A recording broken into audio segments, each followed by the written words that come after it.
எல்லாருக்கும் நிரந்தரமான வீடு இருக்கணும். ஒவ்வொரு வீட்டுக்கும் ஒரு மோட்டார் சைக்கிள் வாகனம் உறுதியா இருக்கணும். காரும் தான் லட்சியம். அதுக்கான வசதி வாய்ப்பை உருவாக்குற அளவுக்கு பொருளாதார வளர்ச்சிக்கு வழியை உண்டாக்கணும். ஒவ்வொரு வீட்டுல இருக்கிற ஒவ்வொருத்தரும் மினிமம் டிகிரி படிச்சிருக்கணும். ஒவ்வொரு வீட்லயும் குறைந்தபட்சம் ஒருத்தருக்கு நிரந்தர வருமானம் கிடைக்கணும்.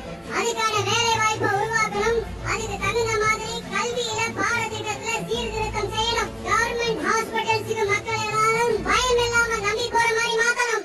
பருவமழை காலத்துல ஏற்படுற வெள்ளத்தால ஊரும் சரி மக்களும் சரி விவசாயமும் சரி பாதிக்கப்படாம இருக்கணும். அதுக்கு 4000 கோடி திட்டம்னு ஒரு உருட்டு உருட்டாங்களே, அந்த மாதிரி எல்லாம் எதுவும் இல்லாம உண்மையான ஒரு பாதுகாப்பு திட்டத்தை உருவாக்கணும். மீனவர்களோட, தொழிலாளர்களோட, நெசவாளர்களோட, அரசு ஊழியர்கள் மற்றும் ஆசிரியர்களோட கருத்து கேட்டு அவங்களுக்கான பாதுகாப்பு மற்றும் வளர்ச்சி திட்டங்களை உருவாக்கணும். உருவாக்குறது மட்டும் இல்ல, அதை செயல்படுத்தணும். முக்கியமா இண்டஸ்ட்ரியல் டெவலப்மெண்ட்ஸ்ல கான்சென்ட்ரேட் பண்ணணும். எல்லாத்தையும் விட ரொம்ப ரொம்ப முக்கியம், சட்டம் ஒழுங்க ரொம்ப ஸ்ட்ரிக்ட்டா வச்சிருக்கணும். நம்மளுடைய அம்மா, அக்கா, தங்கச்சிகள், அவங்களுடைய பிள்ளைகள், குழந்தைகள் எல்லாருக்கும் பாதுகாப்பு, அதுவும் உண்மையான ஸ்ட்ராங்கான பவர்ஃபுல்லான பாதுகாப்பு உண்டாக்கணும். அண்ணா யூனிவர்சிட்டியில நடந்த அந்த பெண்ணுக்கு நடந்த அந்த பிரச்சனை மாதிரி, இல்ல கோவையில நடந்த அந்த கல்லூரி பெண்ணுக்கு நடந்த பிரச்சனை மாதிரியோ அதெல்லாம் நடக்க விடவே கூடாது. நம்ம வீட்டு பெண்கள் ஸ்ட்ராங்கா பயமே இல்லாம தைரியமா இருக்கணும்.